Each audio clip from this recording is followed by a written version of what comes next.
네, 여러분 안녕하세요. 오늘은 2022년에 시행된 고2 3월 학평의 문학 부분을 보도록 할게요.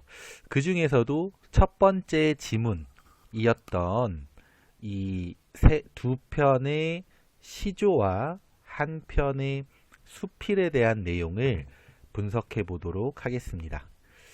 자, 우선 첫 번째 작품은 한 손에 막대 잡고라고 이렇게 부르는 작품인데, 이 시조 같은 경우는 뚜렷한 제목이 없는 경우가 많아요. 그래서 제목을 따로 붙이지 않으면 첫 구를 보통은 이렇게 그 제목 삼아 부르곤 합니다. 내용을 볼게요.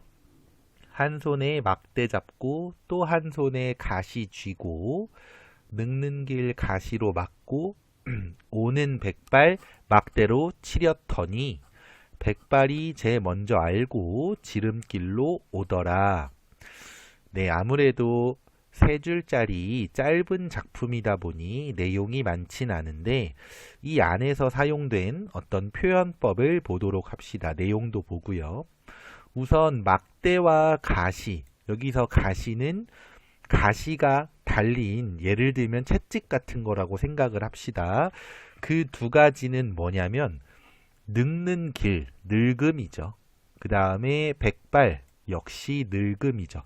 이것을 막아내려고 한 거야. 쫓아내려고. 근데 이 백발이 먼저 알고서 지름길로 오더라 라는 게 작품의 내용. 결국 그럼 늙었어, 안 늙었어? 늙었지. 늙었는데 화자의 태도는 어때요? 화자는 이 늙음을 막지 못했지만 여기 좌절감보다는 해악적인 분위기를 드러내고 있습니다. 그러니까 늙고 싶지 않았는데 아이쿠 늙어버렸네 라고 표현하는 그런 느낌을 떠올리시면 될 것 같고요. 여기서 이제 그 늙음이라는 게 사실 막대나 가시 같은 어떤 물리적인 도구로 막을 수 있나요? 아니라는 거 다 아시죠?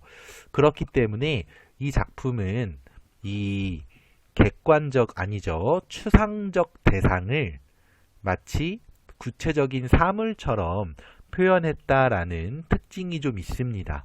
그리고 그와 관련해서 이 주관적 변용이라는 개념이 또 성립할 수 있는데 어떤 거냐면 보시면 객관적인 대상을 글쓴이가 주관적으로 바꾸어서 인식하고 표현하는 거야. 여기서는 늙음이라는 대상을 글쓴이가 다른 것으로, 그러니까 물리적인 또는 구체적인 어떤 사물인 것처럼 이렇게 표현한 것을 말합니다.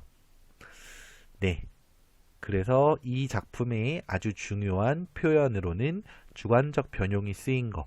또 하나는 한 손에 막대 잡고 한 손에 가시 쥐고 보시면 한 손에 뭐뭐하고 한 손에 뭐뭐하고가 반복되어 이런 걸 뭐라고 하냐면 대꾸법이라고 합니다. 대꾸법은 꽤 많은 사람들이 몰라요. 근데 어렵게 생각하지 마시고 그냥 구조나 구절이 대응된다 이렇게 보시면 될 것 같아요. 네, 그러면 다음 작품으로 넘어가 보겠습니다. 다음 작품은 이미 오마하거늘 이라는 작품인데요. 이 작품 잘 보시면 이 시조는 시조인데 중장이 굉장히 긴 시조예요. 물론 설명이 껴있어서 더 길어 보이기도 하지만 그게 아니어도 중장이 최소한 두 줄 이상으로 넘어가는 긴 시조야. 이런 걸 사설시조라고 합니다. 사설시조는 앞에서 배웠던 평시조와는 달리 중장이 굉장히 길어서 사실은 어떤 시조의 그 형식적인 요소를 대부분 지키지 못해요.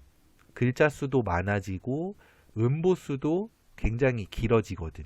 다만 하나 중요한 건 이 모처라와 같이 종장의 첫 음보를 삼음절로 고정해 두는 이것만은 사설시조도 지켰다라는 거 알아주시고요. 그럼 이제 내용적인 걸 보도록 할게요. 이미오마하거늘 저녁밥을 일찍 먹고 중문 나서 대문 나가 지방 위에 올라앉아 손을 이마에 대고 오는가 가는가 보니 저 건너편에 거머이뜩한 것이 서 있어.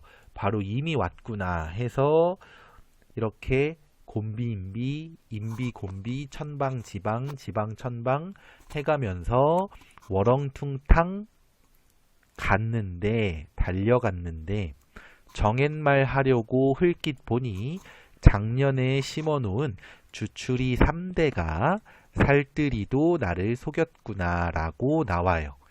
여기서는 이제 두 가지 알아둡시다. 먼저 하나는 이 곤비인비, 인비곤비와 같은 또는 천방지방, 지방천방, 워렁퉁탕 다 뭐냐면 음성상징어야.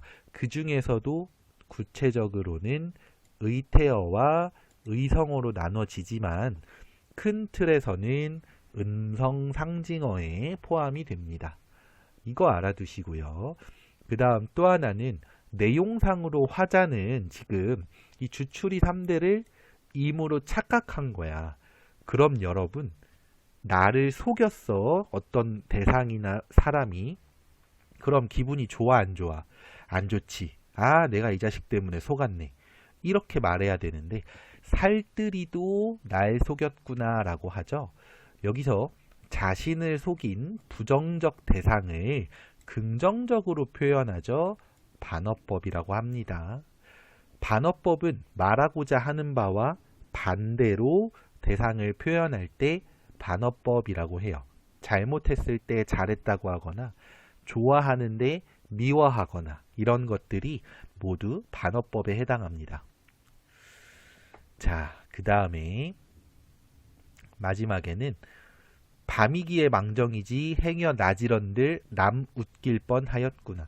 밤이라서 아무도 못 봐서 다행이지 낮이었으면 큰일 날 뻔했네 라고 하면서 여기서도 앞에와 마찬가지로 화자는 어떤 바라는 바가 이루어지지 않았지만 좌절하는 게 아니라 이렇게 좀 웃음을 유발하는 표현을 하면서 넘어가고 있어요.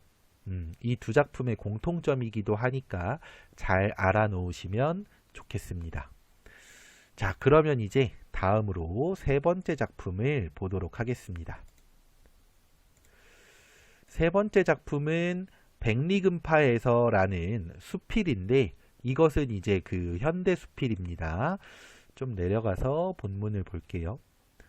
고개를 넘어 산허리를 돌아내렸다. 산 밑은 들, 논의 연속이다. 자, 논뿐이라고 하면 작품의 공간적 배경을 상상해 볼 수 있겠고요. 백리금파라고 하는 것은 이 황금 물결이라고도 하죠. 이렇게 그 벼가 잘 익어서 이제 그 누런 빛 물결이 들판에 일렁이는 듯한 그런 모습을 말하는 겁니다. 알아두시고요. 여기저기 논들을 돌아다니는 더벅머리떼가 있다. 아이들인데 어떤 아이들이냐면 우여우여 소리를 내고 꽝꽝 석유통을 두드리는 걸 보니까 참새들을 쫓네. 자, 근데 여기서 또 표현적인 거 하나 봅시다. 보니까 우여우여는 아이들이 입으로 내는 소리고 꽝꽝은 석유통을 두드려서 내는 소리죠.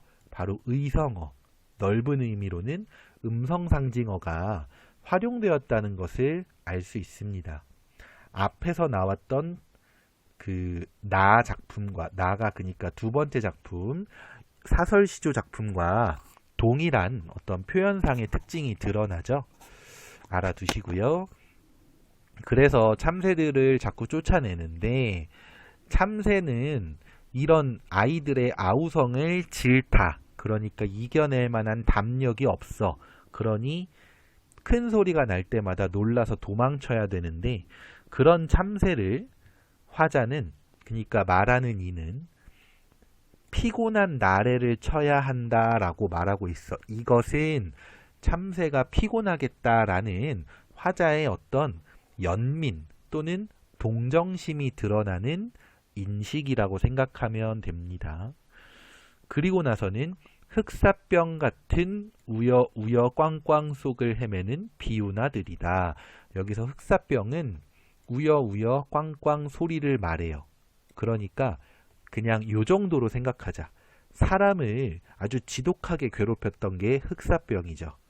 그래서 여기에서는 참새를 지독하게도 괴롭히는 아이들의 모습을 흑사병에 빗대었다라고 생각하면 됩니다. 근데 중요한 거, 그럼 참새는 좋은 사람, 좋은 존재, 아이들은 나쁜 존재 이렇게 봐야 되나?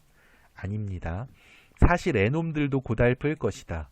아이들이 좋아서 하는 행동이 아니에요. 아이들도 힘들어. 그럼 이런 행동을 왜 하지?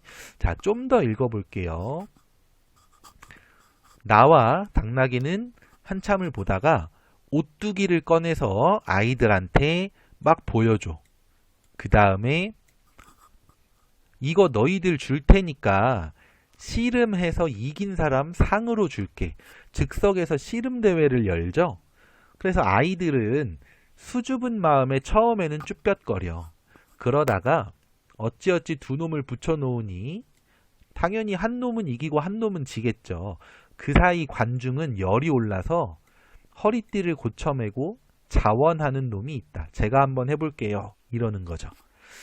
그리고 나서는 아이들도 다 빠져들어서 주먹을 쥐고 제 차례가 오기를 기다리는데 그때 글쓴이는 승부를 좋아하는 저급한 정열은 인류의 맹장 같은 운명이다 라고 해요.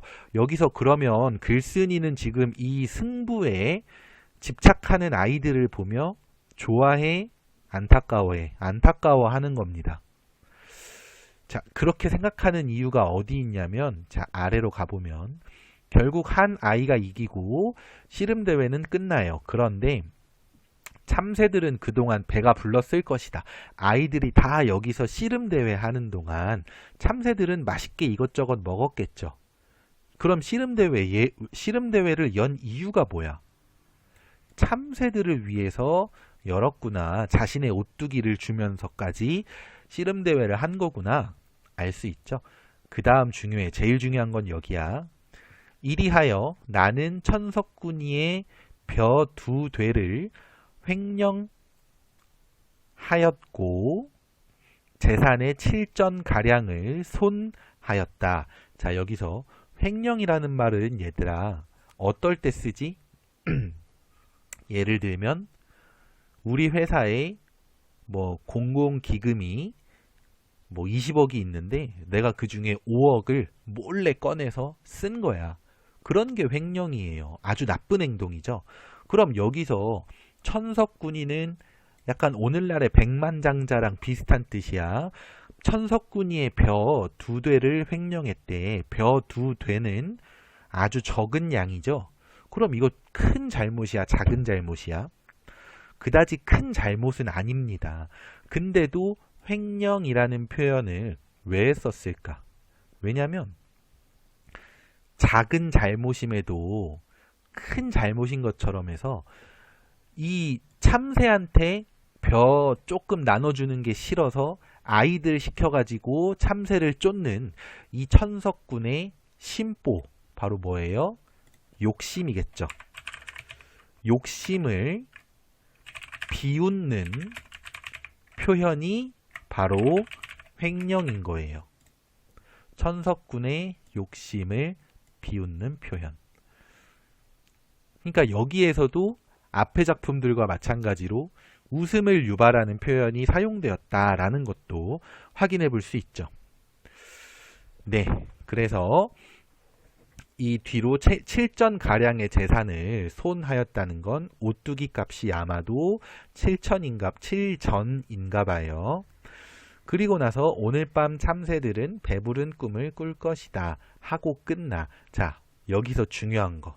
화자의 태도는, 자연에 대한 화자의 태도는, 화자라고 하면 조금 헷갈리죠. 그냥 글쓴이라고 할게요. 수필은 말하는 이가 곧 글쓴이에요. 자연에 대한 글쓴이의 태도는 어떠냐? 바로 친화적인 태도를 보인다라는 것도 생각해 볼 수 있어요. 어떻게?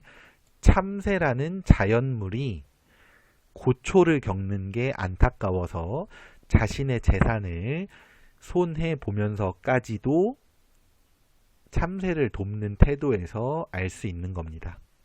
아시겠죠? 네, 그럼 여기까지 해서 이 작품의 내용을 마무리하고 그러면 문제를 보도록 하겠습니다. 자, 문제는 뭐 작품이 3개니까 작품별로 하나씩 보기로 할게요. 자, 우선 처음에는 2번을 한번 볼까요? 이거는 이제 그 두 가지 이 나에 나오는 작품과 다에 해당하는 작품 두 가지에 대한 설명인데 요거는 그냥 바로 풀기엔 여러분들이 좀 어려워서 이 포함하는 구절을 복사를 좀 하도록 할게요.